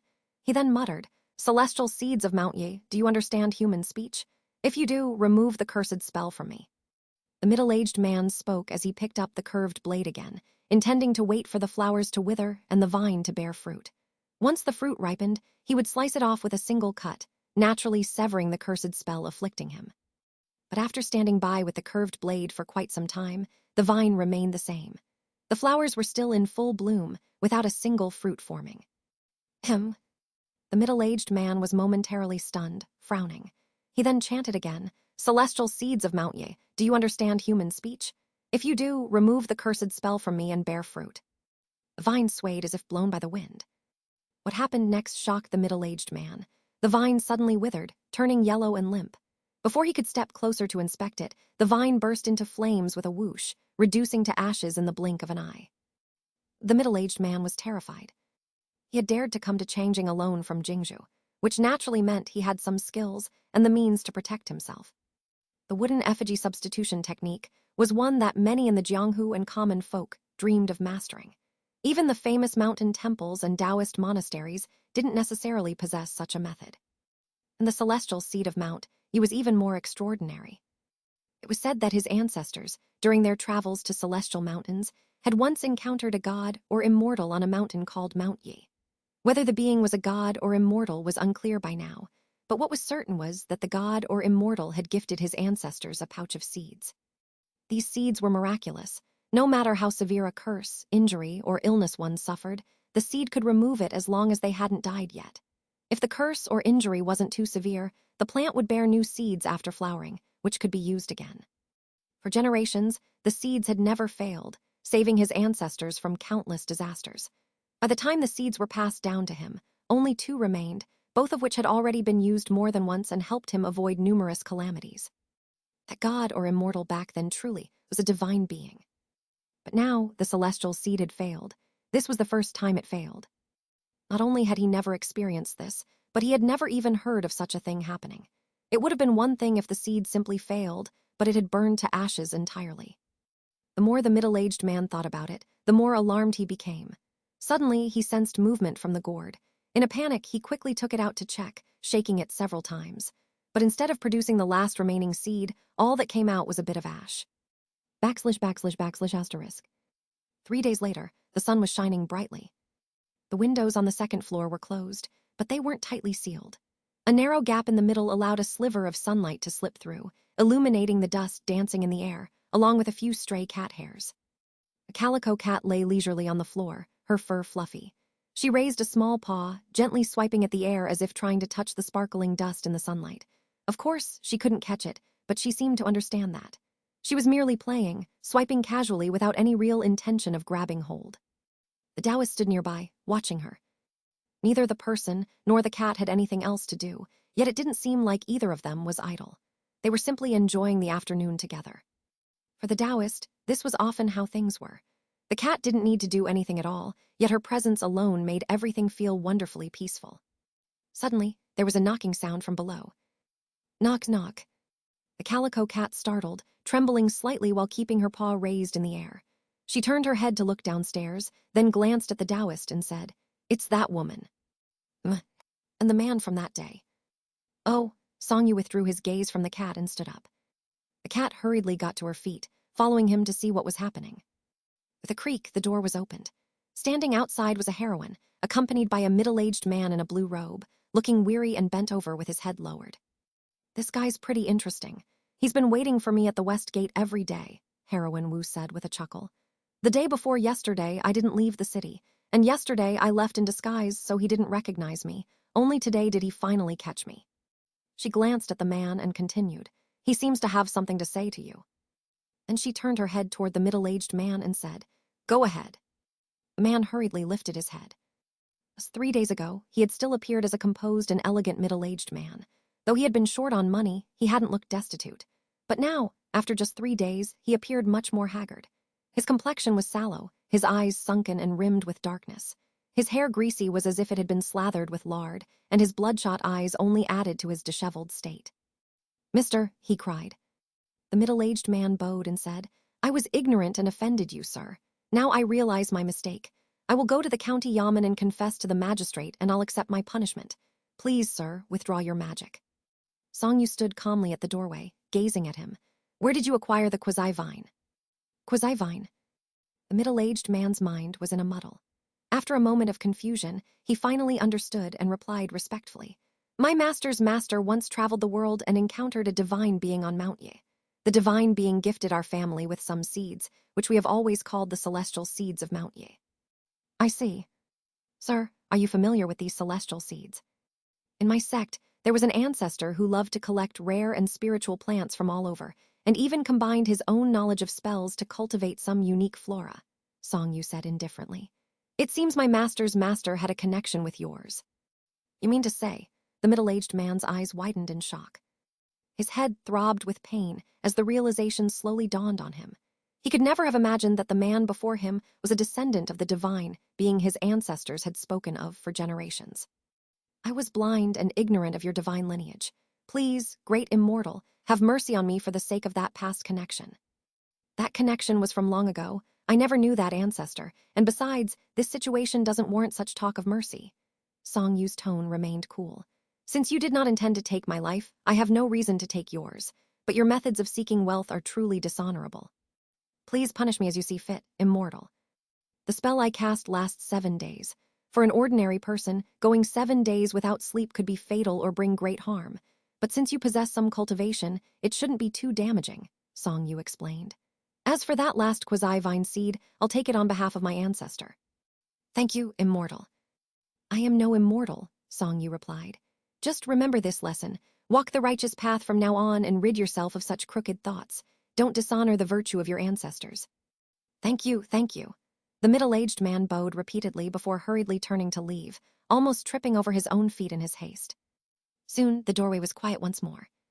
Only Heroine Wu stood there, her face filled with surprise. The Calico cat, eyes wide as well, looked equally confused, having no idea what had just transpired. "What did you do?" "Meow. Just a small trick, nothing noteworthy." "What was he saying about a divine being?" "It was likely one of the ancestors from my sect. I've never met them." Songyu shook his head and explained, "It seems there was a connection between his master's master and mine." "And what is the Kwazai vine?"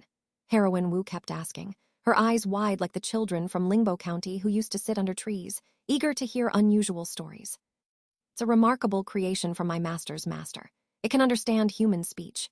Once you plant it in the right place, it grows rapidly, blooming within the time it takes to drink a cup of tea. If you sincerely ask it, it can remove misfortunes or illnesses from a person, and the fruit it produces signifies that the misfortune or illness has been removed. As for the principles behind it, I don't fully understand." Songyu patiently explained, providing as much detail as he could. "That's impressive, Taoist master." "It was my master's master skill, not mine," Songyu said. When you go to the county yamen for your reward, it should go smoothly. You're impressive, too. Everyone has their strengths, Xianxia remarked. Once again, it's thanks to you. Not at all. The credit for catching the ghost belongs to you. This was just an unexpected incident. Since we are companions, naturally, whoever has the most effective means should handle it. Xianxia glanced in the direction the man had left, feeling somewhat contemplative. The heirs of Hidden Dragon Temple had walked the world for generations, inevitably forming connections with people, just like this moment. The middle-aged man's ancestor must have been a good person, which is why Xianxia's master's master gifted him the quasi-vine seed, likely intending to ensure the well-being of his descendants. Yet over time, things had changed. The passage of time was unpredictable. Who could truly foresee the future? Xianxia looked at the heroine beside him. During his journey down the mountain, he had formed connections with many people. But aside from Lady Calico, the most profound, peculiar, and pleasant connection he had was with this heroine. Who knew what the future held in the years to come? He was thinking too much. He didn't have anything to pass down for hundreds of years to give to anyone. One day, the heroine returned from the county yamen again. It's settled this time. The county magistrate said we'll get the reward money in a month, Heroine Wu said. Indeed, your method worked better. What about that person?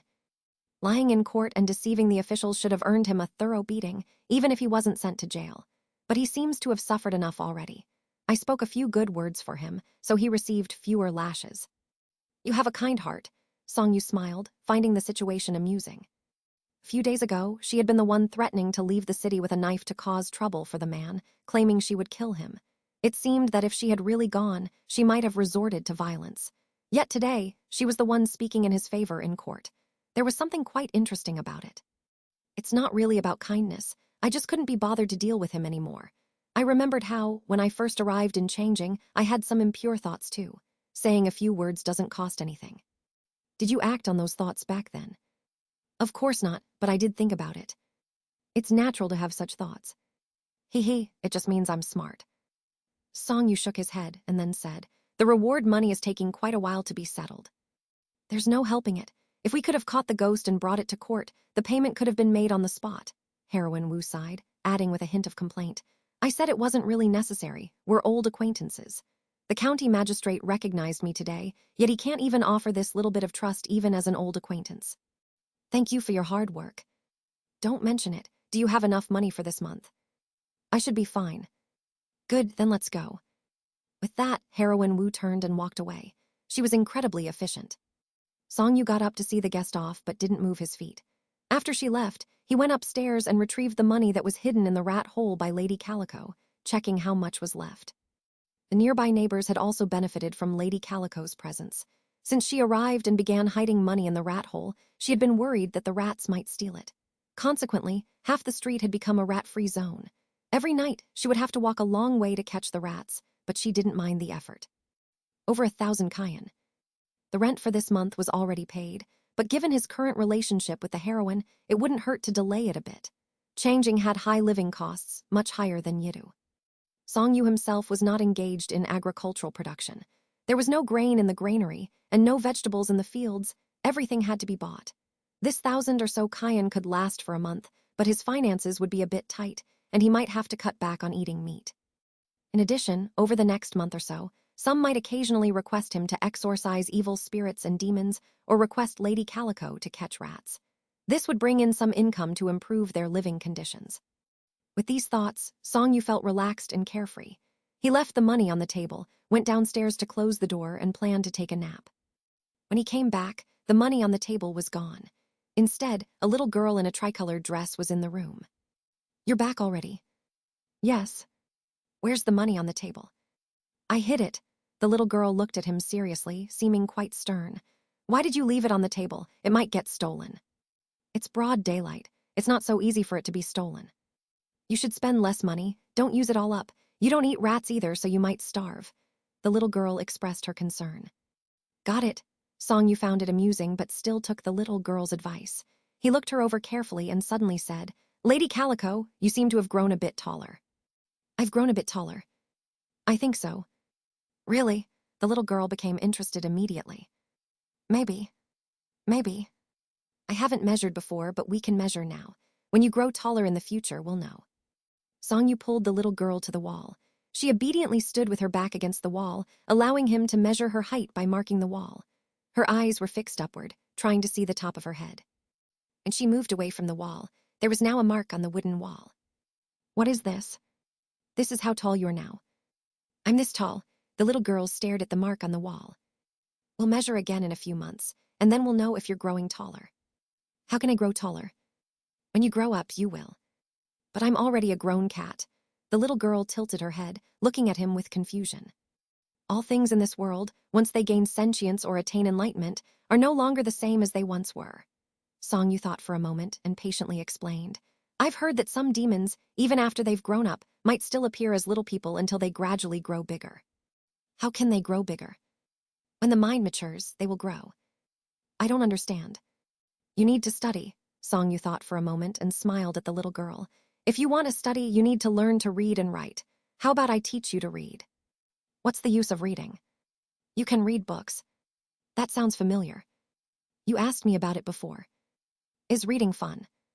It's not exactly fun, but some people find it interesting. Some people find it difficult. Difficult? Yes. The little girl's eyes moved around, and she changed the subject. Will I grow as big as a tiger in the future? That sounds familiar. I've asked you that before. So you already know the answer, right? What if things change? It won't. Then what will I be like when I grow up? When you're a cat, you'll probably be the same as before. But when you turn into a human, you'll grow taller, probably as tall as the heroine next door. You'll become mature and rational, gradually form your own ideas, find more interests in your own path. You'll become bold and composed. Songyu thought for a moment. You might also be confined by other things, or you might find genuine freedom. What is my own path? It's about what you want to do, what you don't want to do, where you want to go, and where you don't want to go. The little girl thought for a while, then said carefully, I don't need to think about where to go. I can just follow you. Maybe you will understand in the future. Will I leave you? The little girl stared at him without blinking, her expression similar to when she was a cat. Songyu couldn't help but smile. When he first met her, she probably intended to accompany him for a while.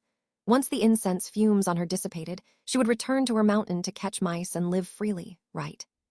With a smile, the Taoist replied, maybe yes, maybe no, but those are your own decisions far in the future. I don't understand. Do you want to learn to read? It's difficult, but you'll become smart. I'll become smart. And you'll become capable. I'll become capable. Do you want that? Yes. Then it's settled. The Taoist's smile grew wider as he said, after I take a nap, I'll buy a sandbox, break a willow branch, and teach you to read. Will it cost money? The little girl's expression suddenly became serious. The Taoist was a bit speechless. To be fair, after spending so much time with her, he had never conveyed these thoughts to her. He didn't know how she became so frugal. A good nap later, he felt refreshed and ready to go. He took some money and went out. The sandbox was inexpensive, and it was just a shallow square dish. There was plenty of sand outside the city walls, and he could break some willow branches downstairs. At evening, with the doors downstairs closed and the windows upstairs wide open, the Taoist spread the sand flat on the tray. Using the twilight, he held the willow branch, said to the little girl, let's start with the first character. Okay. The little girl focused intently on the sandbox, ready for the lesson. The Taoist drew 3 horizontal lines on the sandbox. This is San. 3 horizontal lines represent San, just like the San in your name. San. Isn't it simple? Very simple. Have you remembered it? I've remembered it. Good. The Taoist then waved his hand in the air, and the yellow sand on the tray instantly became perfectly smooth. He then handed the willow branch to Lady Calico. Try writing it yourself. Try writing it myself. The little girl repeated softly as she took the willow branch from him and carefully made 3 strokes on the sand. Her grip on the pen wasn't perfect, but her writing was quite neat, not much different from what the Taoist had written before. Songyu didn't immediately correct her pen-holding technique. It was the first day, and she wouldn't form a habit from writing just a few characters. It was better to wait until tomorrow to teach her proper pen-holding. For today, there were more important things to do. Lady Calico, you're truly smart. I only taught you once, and you already remembered the word San. Your writing is identical to mine. Not only is your memory excellent, but you also have extraordinary talent. You're truly a prodigy. The little girl's expression became serious, and her breathing paused. Since you learned the word san in an instant, let's move on to a more complex one. How about learning the character Hua from your name? Okay.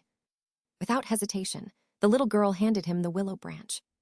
The Taoist took the willow branch and wrote the character Hua on the sandbox, explaining the strokes as he went. This is Hua. Hua? Have you remembered it? This time, the little girl leaned close to the sandbox, tilting her head to the right, then to the left. She carefully examined the character for a long time before saying, I've remembered it. Then, I'll try writing it myself. The little girl took the willow branch from him with great seriousness and meticulously started writing on the sandbox. Her strokes were slow but accurate, and the character Hua gradually took shape. This time Songyu was a bit surprised. The previous character San had only 3 horizontal lines and was simple, so it was normal for Lady Calico to write it similarly to how he did. However, the character Hua was much more difficult. Lady Calico's writing was not only neat, but also looked very similar to his own. Is it correct? The little girl glanced at him secretly, clenching her fist. Yes, the Taoist widened his eyes, astonished. I didn't expect that you could learn such a difficult character in one go. You truly are a prodigy. At this point, the Taoist showed a look of hesitation. Originally, I planned to teach all 3 characters of San, Hua, and Yang at once. However, learning 2 characters a day is already the limit for most people. Even though you're smart, learning more might be too much. I'm afraid you might feel overwhelmed. Besides, the character Yang is more difficult than San and Hua. I'm worried that you might not be able to learn it. How about we continue another day? I want to learn today. Huh? I can still learn. The little girl was eager to learn. Well then, the Taoist furrowed his brows, hesitated for a long time, and finally made up his mind. All right then, your talent and eagerness to learn are things I have rarely encountered in my life. In that case, I will go against the ancestral teachings of the Hidden Dragon Temple and make an exception for you to learn more characters. Okay. Please also gauge your own capacity. If you really can't learn anymore, don't push yourself too hard. Be sure to stop in time. Okay. Watch carefully. The willow branch traced over the sandbox, the sound as gentle as the evening breeze outside the window and the murmur of passers-by on the street. The Taoist wrote meticulously, and the little girl watched with great focus. Today was spent leisurely but not wasted. The cicadas had begun to sing in the streets. In the following days, Songyu often kept the door closed and taught Lady Calico to read characters inside the house. Of course, it wasn't all day long. That would be too tiring. Songyu generally only taught her in the afternoons after lunch and then took a nap while she practiced. Each day, he would teach her only a dozen or so characters. Every time she learned a new character, he would either marvel, praise her, or express disbelief, suspecting she had secretly put in extra effort. In short, every day was different. When they got to 3 or 4 characters, he would stop promptly, reminding her that ordinary people's energy and intelligence were limited each day. Although Lady Calico was extraordinarily talented, she was not limitless in energy and intelligence. After her strong insistence, he would teach her a bit more. After finishing the lesson, he would remind her not to study secretly and pretend not to notice if she did. The shop sign outside was still up. If someone came to the door to ask for help with exorcism or catching rats, they would go. If visitors saw the door closed and didn't come in, he didn't feel guilty for not helping. He simply felt that they were not destined to meet and enjoyed another leisurely day. Spring gradually ended, and summer arrived. The days grew longer, with more thunderstorms. The leaves on the willow branches became increasingly lush. The sunlight outside the window was so bright it was hard to keep one's eyes open, and people on the street wore shorter and shorter clothing. Some of the laborers in the city doing hard, exhausting work didn't even bother wearing shirts. With just a cloth strip tied around their bony waists, they were often drenched in sweat. It already felt like summer. During these days, Heroine Wu continued her routine of early departures and late returns. After collecting elm seeds, she would pick pagoda tree flowers. Sometimes, after buying 2 jin of meat, she would ask him to cook it and share a meal together. Occasionally, if she came across something along the way that smelled good, she'd buy some to share with them. And when she was in a good mood, she'd seek them out, inviting them to go somewhere nearby or far away to grab an enjoyable bite of snacks. This heroine sometimes appeared tired, sometimes relaxed, and sometimes carried a bit of a fierce, bloodthirsty aura. Songyu didn't inquire too much. As they had agreed at the beginning, they interacted casually. He would at most ask her why she invited them to a meal again. Heroine Wu would grin and tell him that since she chose to wander the jianghu, there wouldn't be much good fortune in store for her. At present in changing, her life was constantly threatened in every job she did. It was exhausting and dangerous, and every day she went out not knowing if she would come back. Even if she returned safely, she found it hard to find other things to do, which was quite boring. As for hobbies and interests, she didn't have many. When she was young, she hadn't tasted much good food, and as she grew up, she didn't gain much experience. She didn't understand poetry, music, or tea appreciation. Eating was the greatest pleasure of her life. However, when she was younger, she had no money or ability. She couldn't afford it and couldn't travel far. Now that she could afford it and travel far, she realized that eating alone was not very enjoyable.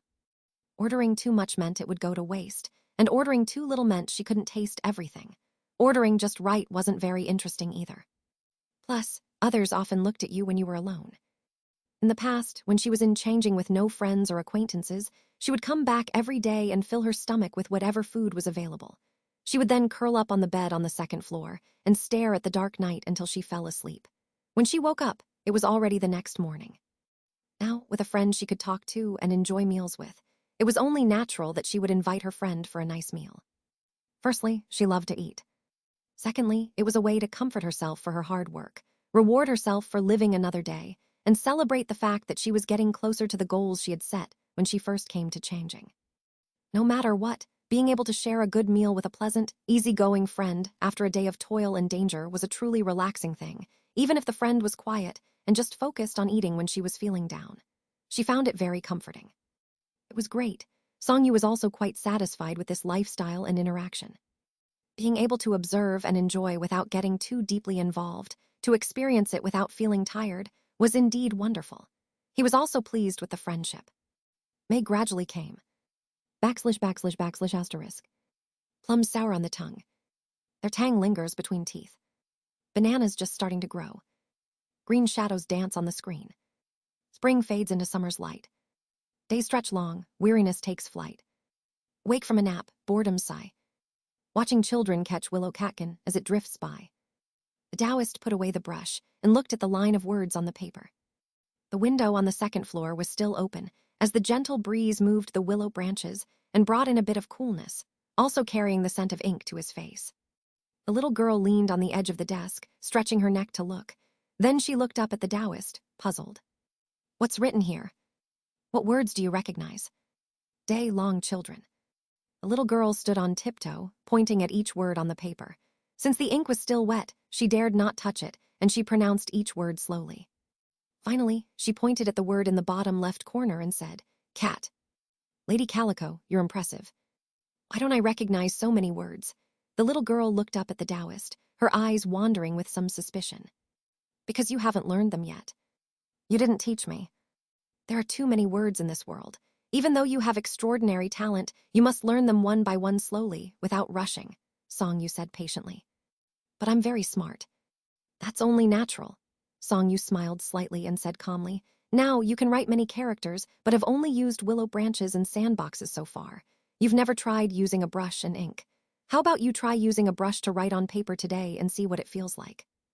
He then handed the brush to the little girl. The little girl was indeed distracted, her eyes shifting to the paper and brush. Although her expression gave nothing away, she didn't reach out to take the brush but instead said brightly, Paper costs money. That's okay, the Taoist said, patting the girl's head. Perhaps it will become even more valuable because of the words you write on them. I don't understand. Just try. Oh, the little girl hesitated but then took the brush. Following the Taoist's instructions, she held the brush and looked at the paper on the desk, then dipped it in ink from the ink stone. She carefully scraped off the excess and began to write. 2 large words appeared on the paper, Lady Calico. Oh, not beautiful, they were neat, and accompanied by several scattered ink splashes of various sizes. Once finished, she quickly set the brush aside, not daring to write more. Very good, you're still young and have just begun learning. Even on the first attempt, you've shown great promise. With time, how impressive you will become. The little girl didn't speak or show any expression. Her face revealed nothing of her inner thoughts. But if she had a tail, it would surely be perked up. The Taoist allowed the ink to dry and carefully stored the paper. Indeed, not only was paper expensive, but this ink was also the rare and precious congealed fragrance ink of the Yidu era, seldom used even by him until today. No matter how expensive the paper and ink were, They were mere carriers for the characters. Nothing could compare to the first line of characters written by Lady Calico. At that moment, there was a knock on the door. Knock, knock, knock. The Taoist and the little girl went downstairs. When he opened the door, a young servant was standing there. The servant, upon seeing him, quickly bowed. "Greetings, sir." "No need for such formalities," Song Yu responded with a bow of his own, noticing the sweat on the servant's face. "What brings you here?" "Do you handle exorcisms of evil spirits and demons?" "Of course," Song Yu pointed to the sign on the door. "My master heard of your skills from others and specifically sent me to request your assistance," the servant said.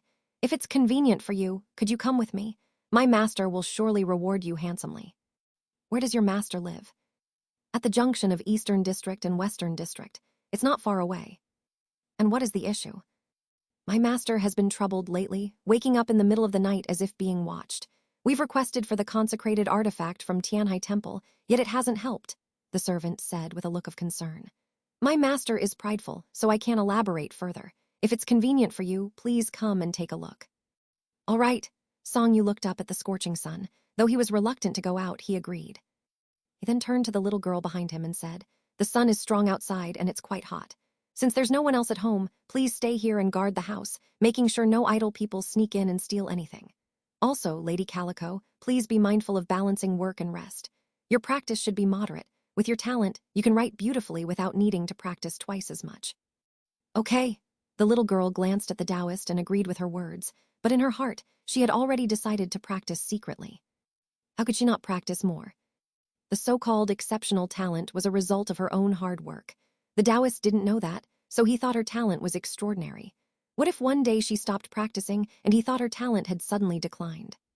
That simply wouldn't do. The Taoist, naturally unaware of her intentions, softly said to the servant, "Please lead the way." "Certainly, certainly, please follow me." The servant, respectfully bowing, led the way.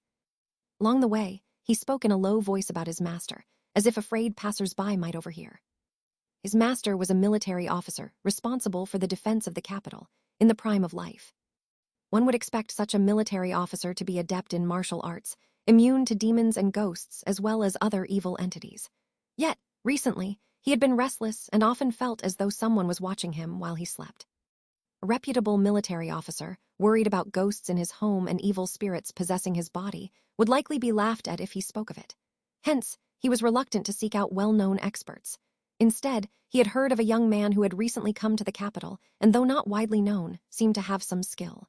So he decided to invite him for a consultation. Song Yu followed the servant into the courtyard. The courtyard was not large and was located in a modest area. Indeed, living comfortably in the capital was not easy. Upon stepping into the courtyard, Song Yu looked around but did not detect any signs of dark yin qi. Soon, the host came out to greet him. As expected, he was a robust military officer. In summer, he dressed casually at home, and his thin clothes could hardly conceal his muscular physique. He was at an age where his qi and life force was in its prime, and such a warrior would likely keep ordinary spirits at bay. Even if he couldn't slay common demons with one strike of his sword, they would probably avoid confronting him. This was indeed the case. Song Yu squinted and saw nothing unusual about the host. That was until he entered the host's bedroom. On the wall hung a painting. In the painting, the figure was fully armored, tall and strong. Riding a horse and holding a long spear, the figure looked lifelike. Gazing at it, one felt its vitality, as if the figure might leap out of the painting and charge forward to skewer anyone in its path, pinning them to the door behind. The person in the painting was none other than the military officer before him.